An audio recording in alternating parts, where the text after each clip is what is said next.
ஓட்டு அப்படின்றது, வாக்கு அப்படின்றது நம்மளுடைய அதிகாரம். 5 வருடங்களுக்கு ஒரு முறை தான் அப்படின்றது நம்மளுக்கு அந்த அதிகாரம் கிடைக்குது.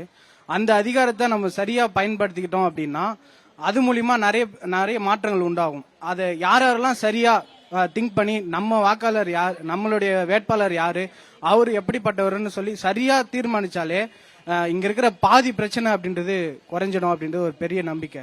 அந்த நம்பிக்கை நிறைவேறணும் அப்படின்னா எல்லாருமே கட்டாயமா வாக்களிக்கணும். அது மட்டும் இல்லாம யாருக்கு வாக்களிக்கணும் அப்படின்றது நம்ம தெளிவா இருக்கணும் ஃபர்ஸ்ட்.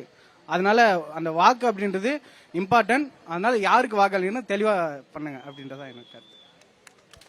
ஷாம், உண்மையிலேயே அந்த தம்பிக்கு வந்து நானே கிளாப் பண்றேன்.